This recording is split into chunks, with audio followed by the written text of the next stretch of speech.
มันมีพ่อมันยันพอได้แล่นลงไปซื้ออยู่เมืองบ่ได้พี่น้องโอ้โหบักไกลๆนับตั้งแต่โอ้ยบดเป็นหืนกับมือนี่เนาะมาเจอยังลมลงแล้วพี่น้องย่อเป็นแท้มื้อเนาะแท้นี่เนาะน้องเช็คแล้วไปเลยแต่งในเสื้อ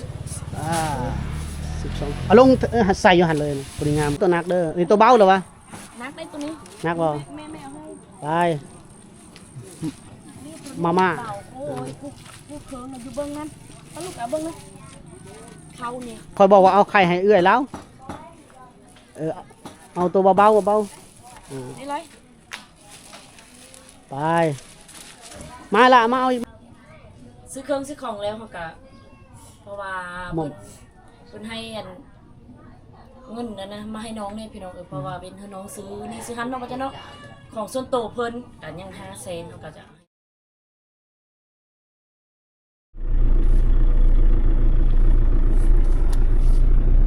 น้ำมันยังอะไรทางแล้วนะเปลืองแล้วเนาะบ่ลงแล้วให้หมอนี่ไปก่อนให้ผู้แก่ควรไปก่อนเดี๋ยวเราจอดให้เฮาบ่มาให้เกียรติเฮาดิกับหมู่บ้านนี่แหละปลูกเจอกันอยู่เวียดมันบ่แม่นสิบ่แม่โอ้หนาวกินมันคือกระโดดเปิดกล้องแล้วแม่สบายดีพี่น้องไม่ได้ลงคลิปลายมือแล้วมื้อนี้มาลงคลิปกันมื้อนี้เดินทางขึ้นไปทางสแลนไปเป็นสะพานบุญFC ใจบุญซื้อปูน12 สอบแล้วก็ไม้4x8พี่น้องเอาไปเฮ็ดขอบประตูเนาะแล้วก็เมทัลซีทแล้วก็เข้าสารอาหารให้เครื่องดูเครื่องกินเต็มเลยพี่น้องFC ของสาวผู้ไทยพร้อมทางบ้านฟ้าพี่น้องFC ทางบ้านฟ้าเมื่อไหร่ที่เฮาซื้อเครื่องผู้ใจบุญซื้อเครื่องไปให้เพิ่นไปมอบให้กับน้องยู่ครอบครัวน้องยู่พี่น้องทั้งเครื่องเฮียนพร้อมออกมาตอนบ่ายล่ะพี่น้องฝนหยุดพอดีหยุดตอนใดตอนนั้นไปตอนนั้นเลยยังบ่ฮู้ได้ว่าน้ำหลายน้ำน้อยนี่พี่น้องลองเบิ่งเดาไปเนาะแต่ว่าซื้อเครื่องเต็มรถเลยนักอะไรเครื่องมันโอ้เขาสิคือขึ้นเขาตัวนั้นนะปูนเด้บ่จ้อยเนาะปูน12 สอบนี่โอ้หนักนี่เนาะมันตกอยู่ 6-700 โลเลยเนาะสอบ1 50 โลเด้50มาคูณก็500นี่แหละโอ้600 โลเนาะเป็นทางกันค่อยไปนี่แหละ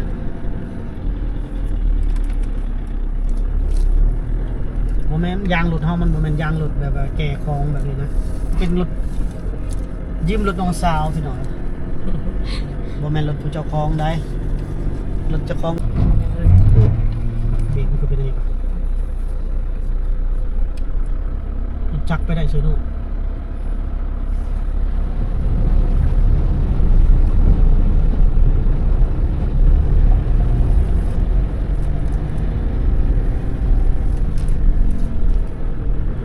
เบรกก็บ่ร้อยหยุดครับสุปเปอร์โก้แต่ว่าเอาไปพี่น้องทาง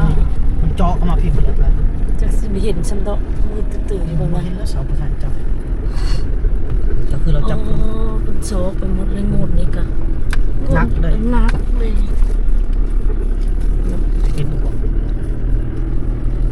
ต้องไปข้างคุณจะเห็นพี่ลึกโซกนี่ก็ใหญ่ได้บ่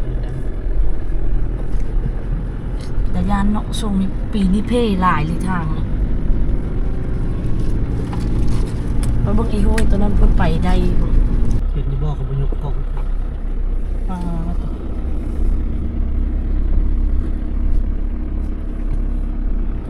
เขาจะไปแบบ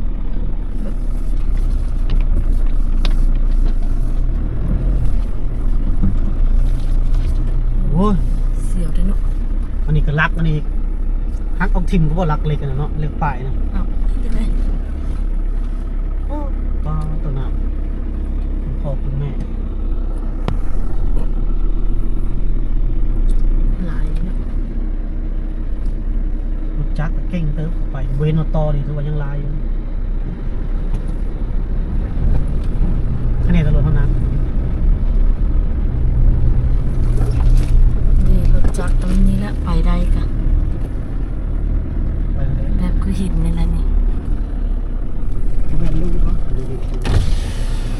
รถไป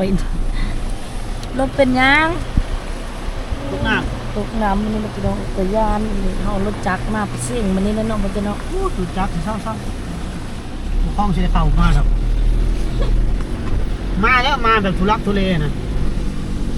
คันว่ารถก็ลอยเนาะเบิ่งทางนี่รถก็ต้องลอยคักแบบนั้น มื้อนี้ค่อยไต่ไปบัดนี้แล้วฮอดพุ่นก็ค่ำพอดี นี่มีคอยไปจะเบิ่งสภาพนี่ ก็บวกกับรถนักเนี่ย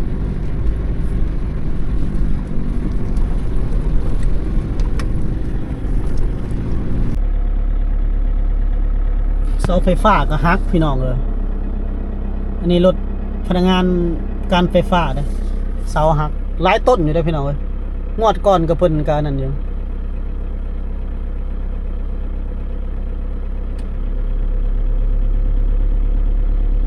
เขามาแปลงไฟอยู่ทางบ้านหนองใจนี่โอ้ บ่ได้ใส่ไฟมาหลายทิศแล้วเพื่อสิแปลงแล้วซ่อมแล้วพี่น้องเพิ่นคือบ่ยับรถให้เฮาอย่าบอกได้ว่าขับบ่เป็นบ่ ครับ เจ้าของรถบ่อยู่บ่เยอะคือบ่ยับรถให้เฮาอยู่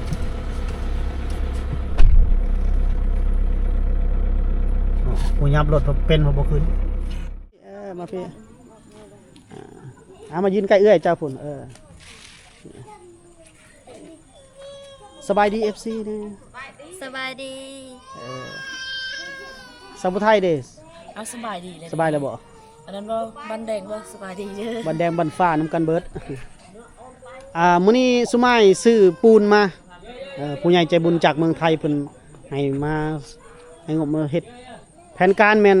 สิเททางในเทปูนทางในเดี๋ยวอ้ายสิลมพี่น้องเจ้าว่าให้เพิ่นเอาหินเอาทรายมาเทมาเฮ็ด แม่น เด้อนี่คือผู้ใหญ่ใจบุญจากเมืองไทยเพิ่นมอบงบให้ฟ้าเข้าแล้วเนาะฟ้าเฮือนเนี่ยใส่แล้วเนาะ เลย อ๋อทางหลัง แต่สังกะสี ทางหลังเพิ่นใส่แล้วบ่ทางหลังก็ใส่บ่ ใส่หมด ใส่หมดแล้วเนาะ เลย อ๋อง ามเด้ ก็โอเคบ่ จอหลังกะสีแล้วเพราะว่าเพิ่นยังมีโอกาสหึ้นไปได้ อืม เพราะว่ามัน40,000 คือ ตั้งแต่มอบให้นี่ฝนตกคู่มือเลย หมดเดือนเลยสิ บ่มีมือหยุดกับบางมือ2มือสำนั้นแหละพี่น้องก็เลยบ่มีโอกาส นี่แหละอยู่ เนาะสุมายก็ญาติมา ก็ยังเปียก ก็ยังเปียกอยู่นี่พี่น้องยังตกอยู่สุมายก็ญาติเวลามาให้ย่านมันตกอีกเพราะว่ายังสิมีพายุมาจากเวียดนามอีก21 22อีกยังสิตกอีกเอ้าได้งบมื้อนี้แม่นปูน12 สอบแล้วก็แผ่นนะเดี๋ยวมาเฮ็ดขอบประตูเดี๋ยวรายละเอียดอ้ายจะไปลมกับซุมนาบ่าวเจ้าแบบแต่ก่อนเราเป็นเลขาเด้พี่น้องเป็นอิหยังบุเขาว่าเป็นตาแสงบ่พอพวกนี้มาพี่ละทางนี้เด้แถวนี้ได้ยานหมื่นๆเนาะนี่ล่ะเฮาสิเทปูนทางนี้ล่ะน้องอยู่เขาไปไหนพี่ละเจ้าฝนมันยังหัวอยู่เฮาสิเทหมดแถวนี้ละตัวเดิมนี่ก็มีเนาะโอ้เทหาเทบางอะไรตัวเดิมเทแล้วมานึ่งข้าวอยู่หลุมโอ้กำลังนึ่งข้าวบ่นี่ เลย ผู้ได้หนึ่งนี่ ค่อย อ๋อแถวนี้ก็ต้องอันนั้นใหม่หมดแล้วนี่ให้มันเต็มหมดเทตอนนี้มันยังเปียกเนาะมันยังเปื้อนอยู่มันเปียกเพราะว่าฝนตกใส่ตลอดเด้ เลย โอ้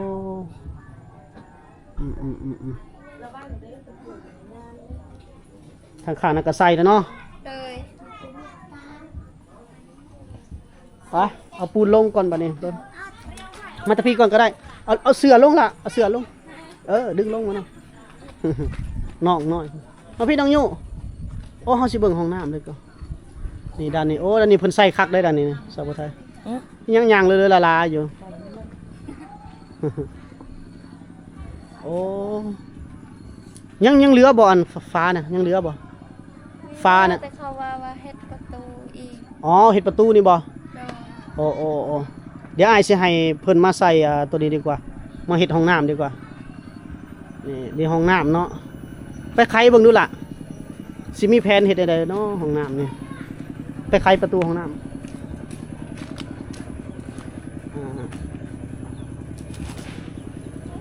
โอ้จะเปื้อนเนาะล่ะเนาะ เปื้อนแม่ เออ อยู่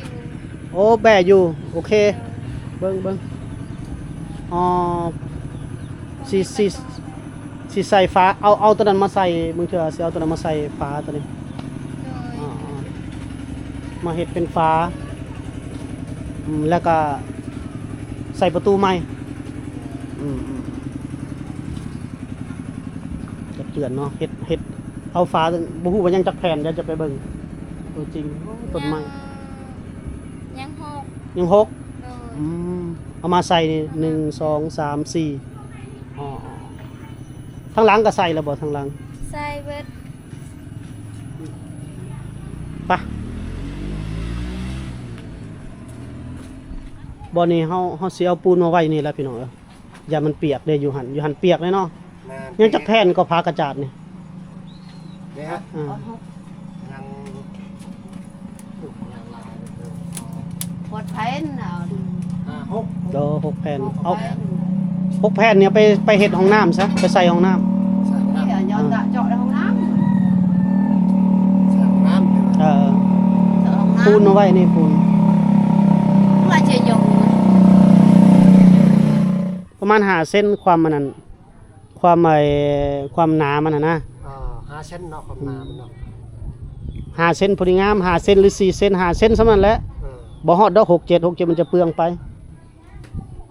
ประมาณอันนี้มันสิแตกคันเจ้าเทบางหลายเห็นบ่นี่เขาเทแบบ แม่น ประมาณเส้น2เส้นมันแตกประมาณ5เส้นนั่นแหละ กระดตะเมากับเกาอีนะเห็นอยู่ครับยากนำทีนน้อยๆนี่ มีคาราบาวเราได้เป็น น้อยปานใดก็ได้ นั่นแหละมันหินมันนั่นเด้หินทราย ดูง่ายๆเนาะ นั่นแหละค่อยจังว่าเท5เส้นไว้ก่อนนะมันจะมีหินใหญ่หินนั่นเด้มันหาเบิ่งตัวใดก็หินบ่หลายก็ทรายตืมน้ำบ่ แม่น มันก็สิเปลืองปูน เปิดกับ ห้องน้ำเฮ็ดได้ว่าห้องน้ำนี่ ห้องน้ำกับไปเทห้องน้ำมัน ห้องน้ำ เทน้ำซอบนึง มันไปเบิ่งดูมันได้เทใหม่บ่ห้องน้ำ เราเทเลย ก็เทแล้ว เนี่ยเทแล้วก็บ่เทแล้วก็ตัด ก็เทแล้วแบบใดบุแต่ว่าใส่ฟ้าประตูนี่มันแคบพอได้ตรงยับมาพี่อีกเจ้าไม้ตัวเรือนี่เจ้าตัดออกแล้วตัวมันโผล่ออกมานี่ ตูนี่แค่โพดเนาะ มันน้อยโพด ต้องออกตัวนี้ เจ้าใส่ขอบหั่นนี่ตัวนี้ก็ตัดออกนี่ส่วนนี้มันบ่งามนี่เห็นบ่แล้วก็ใส่ฟ้าเต็มเบิดบ่ให้เขาล่างเบิดบ่ให้แบกเขามา อันนี้ทางแบก เอาใส่ฟ้าตัวนี้เบิดไปะมาพี่เราจะลมราคากันเติม นักชายแล้ว บ่มีรถไถอยู่เด้รถไถพี่น้องก็มีแต่ว่ารถไถ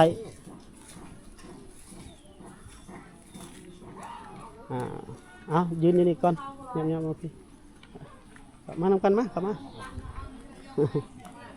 ลมกับทางนาบ่าวเพิ่นให้เพิ่นซอยตังก็สิให้ค่าแรงงานเฮาว่าสิให้เพิ่นล้านหนึงพี่น้องล้านหนึงก็ประมาณ 1,500 ประมาณ 1,500 บาทประมาณ 1,500 บาท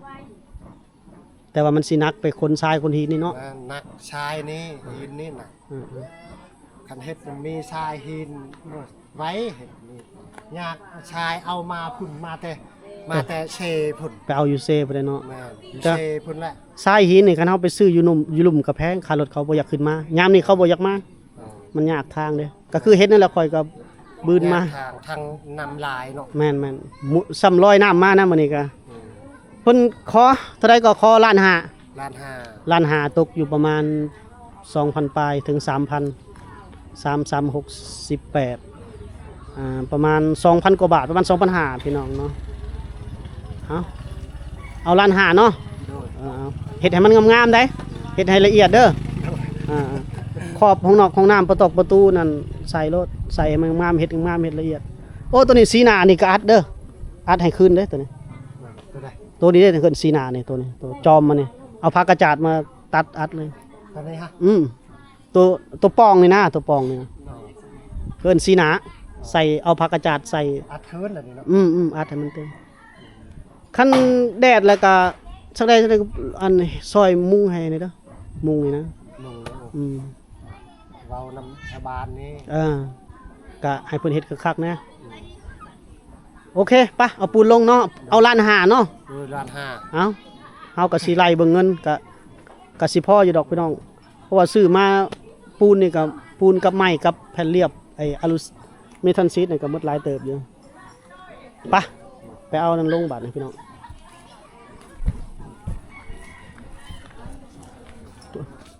ยันบ่พอได้แล่นลงไปซื้ออยู่เมืองบ่ได้พี่น้องโอ้โหบักไกลๆนับตั้งแต่ โอ้ยบทเพิ่นขึ้นกับมือนี่เนาะมาเจอยังลม เจอๆ ลม ทางขึ้นกับมือย ากทางเนาะ แม่น อุปสรรค บ่แถวนี้บ่มีตะปูตะเปก็บ่มีขายเลยบ่แถวนี้ เขาขาย1.5อ๋อมีอยู่บ่บรรพับมีบ่ บ่มี บ่มีดอกนอกจะลงไปซื้ออยู่ลุมพู้ วัดดอกนี้นี่บ่มีมีแต่ตะปูครับ จัดเป็นแถวเดี๋ยวจะหน่อยเฮาสิไปเช็คอีกตัวหนึงวางเป็นแถวไว้เลย ทางขึ้นก็มื่นเนาะ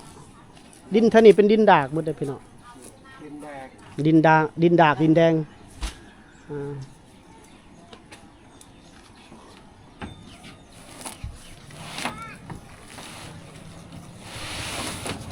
ต้องมาไว้อยู่เฮือนยายเพิ่นก่อนพี่น้องสร้างได้ขับรถกายเมื่อกี้นี่เขาเป็นได้เห็ดเฮือนนะเมื่อกี้ เป็ นี่ นแล้ว เคยไปเห็ดในเฮาอยู่เด้ ทางพอใจบ่ ทีมงานนั้นเขาพอใจสร้างกายกันเมื่อกี้นี่เก่งได้เขาก็ เป็นเนาะเขา วางออกนอกไล่ระวังฝนถึกได้ยับ ย่องขึ้นเลยเฮา ต่อกันเลย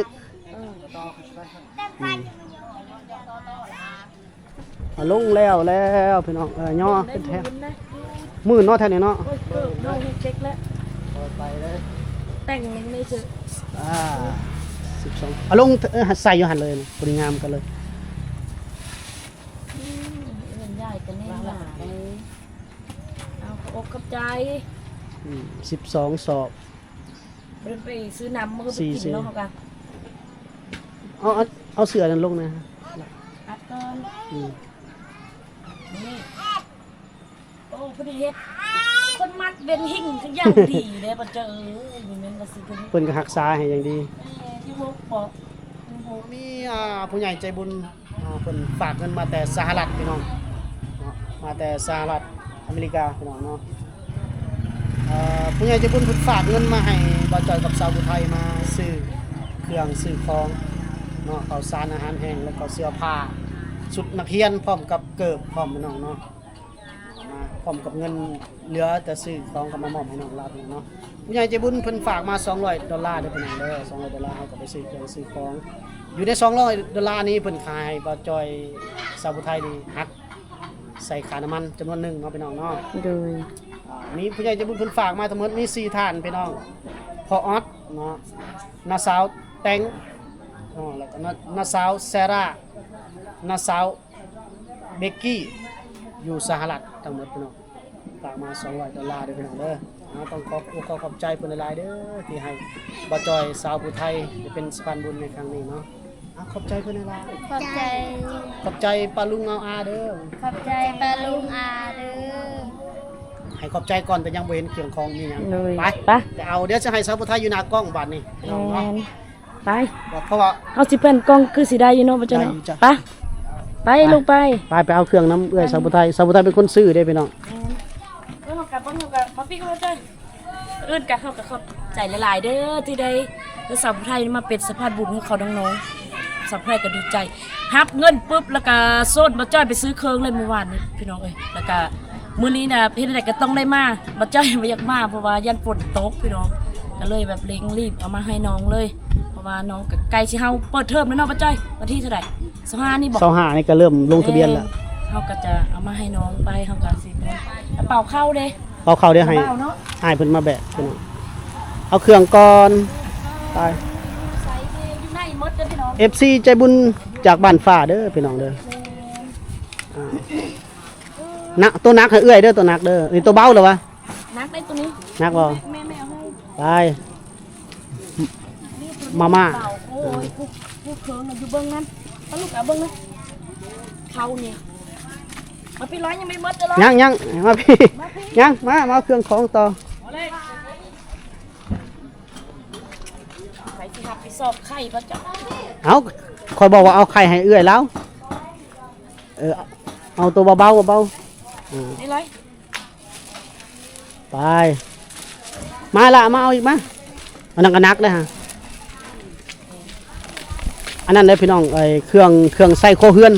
เอาไข่หั่นละเอาไข่เอาเกลือหั่นให้หน่อยๆนะบ่มันนักละ ไม่ถือเองลูก เอาเกลือหั่น เกิดกันนะ นี่เกลือกัน ได้ นัก เกิดกัน นักบ่ ไป ไป เข้าน่ะเข้า มาแบกเข้าไว้เด้อ อ้าวเรามีลมหัวใจ หับเอื้อยแน่ ตัวนี้วะเอ้ยอย่าว้าย เกลือเป็นอาหารเลยกระสอบเลยเกลือกัน ไม่ว่าเกิดนี้กินมดปีกับมดเลยนะแบบมีเฮ้น้องเป็นห้องเลยนะ ไป เออ อดเอา มันยังมีครบกันเด้อมีครบ เอาเข่าอยู่ในรถเนี่ยใครทั้งข้างนะอยู่ทั้งข้างนี่ทั้งนั้นก็ได้ทั้งนี้ก็ได้ แล้วแต่แบกสะดวก โอ้ตะปูเนาะลงก่อน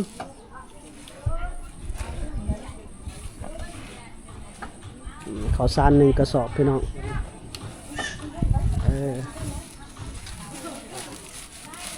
หามเอาบ่หรือแบก ถามเอา หามง่ายกว่าเนาะยันล่มมันมื่นแท้ตั้งขึ้น เปียกหมด ไปป้าอยู่หันละป้าอยู่หันก่อนไปป้ามองด้านในก่อน สระหัวเด้อ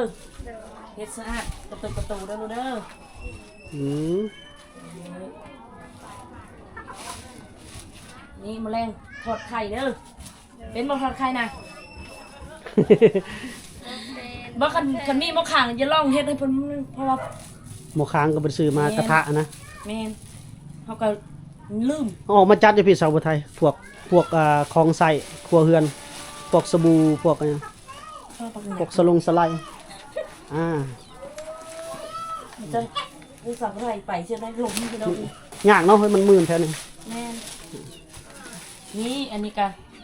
เฮา เอาออกมาทีละอย่างให้ในคลิปให้เห็นเลย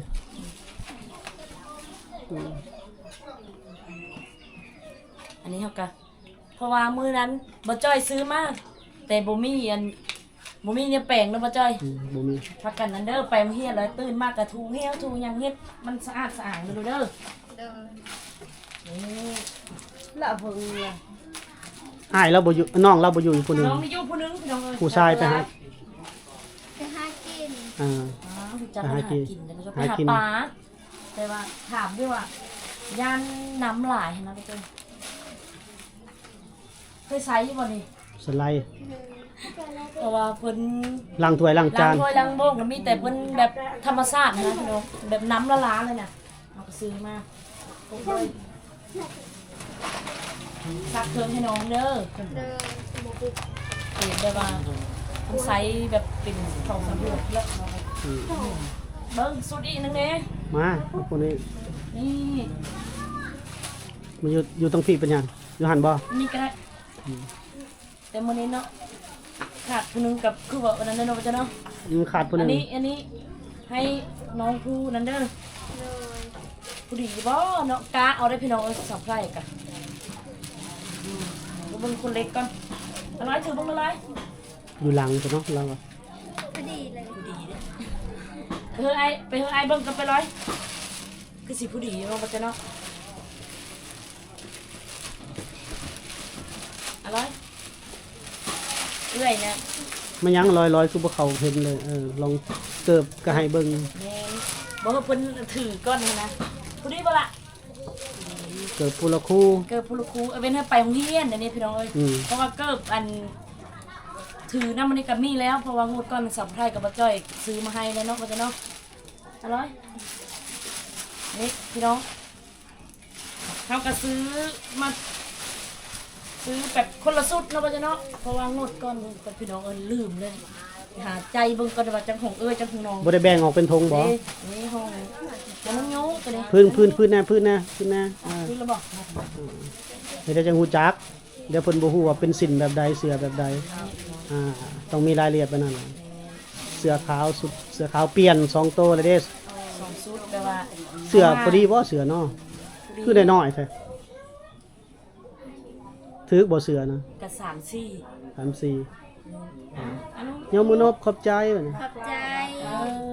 กันพี่ฉลาดเป็นคนเล็กอันนี้ จะลองมือด้วยล่ะเสือนะคือพอดีบ่ ลอง ไว้ ลองเทียบมึงดูพอดีบ่เสือบ่สุดก่อนคือเสียใหญ่กว่าเบอร์เลย อันนี้ของ อ่า ของคนเล็กอันนี้อ่ะรถอ่ะขอบใจด้วยลูกยกมือขอบใจด้วยพี่ขอบใจทั้งพี่ ขอบใจนี่เลยโอ้ยอ่ะเขาจะเอาเน้นกระโปรงเด้อเพิ่นน่ะเพราะว่ายานสมุดแบบขอเกาะมัน พอดีเนาะ โดย ย่านขอเกาะคือเลยแบบมันฮักมันเผื่อนะบ่จ้อยจะมีผู้ใดยิบให้หั่นนะก็เลยตัดสินใจเอาเป็นแบบนี้เพราะเพิ่นอยู่โปรเกมเลยนี่ จักซื้อได้ซื้อเพิ่นน่ะบ่ได้จื้อ ซื้อ เลย ได้ลูกซื้อจะนะน้องวิ่ง วิ่ง น้องวิ่ง วิ่ง ยะๆในสองไรกะนางวิ่ง วิ่งวิ่งแล้วก็เว่งบ่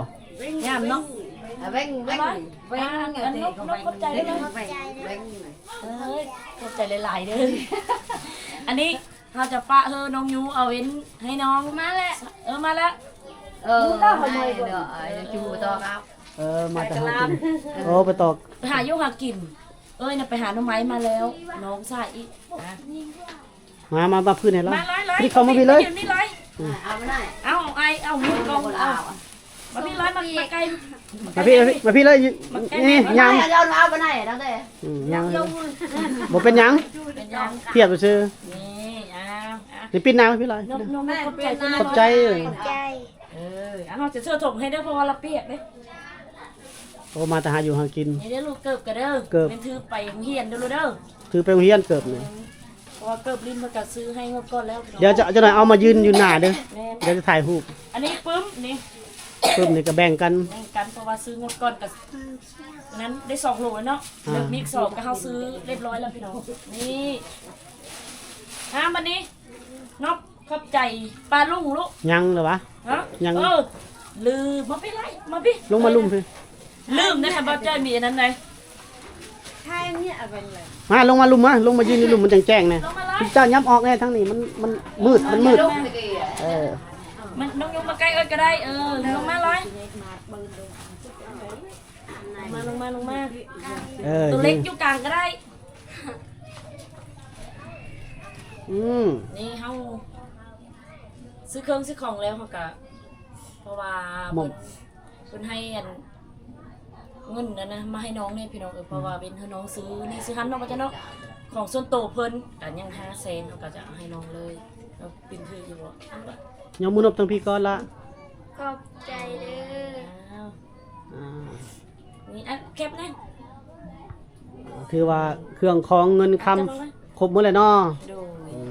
ดูเขาน้องๆไอ้พ่อนี่เขาปลาลุงบ่ ขอบใจป้าลุงหลายๆเด้อวันนี้ ขอบใจปลาลูกละลายเด้อขอบใจปลาลูกละลาย กัดคือว่าแล้วเพิ่นก็อวยพรบ่ได้ดอกพี่น้องเอ้ยก็ได้เล็กๆน้อยๆสำนี้กันดีใจเลย คลิปน้องๆเพิ่นกินข้าวสาวผู้ไทยเฮ็ดอยู่เฮ็ดกินให้พี่น้อง ครั้งแรกได้กินอันไข่ทอดปกติก็ได้กินอยู่ไข่กันเนาะว่าจ้อยแต่ไข่ทอด โอเคพี่น้องสำเร็จเวียกงานสะพานบุญบ่าวจอยสาวผู้ไทยละจะได้กลับแล้วพี่น้องต้องขอขอบคุณผู้ใจบุญทางเบิร์ดเด้อพี่น้องเด้อทาง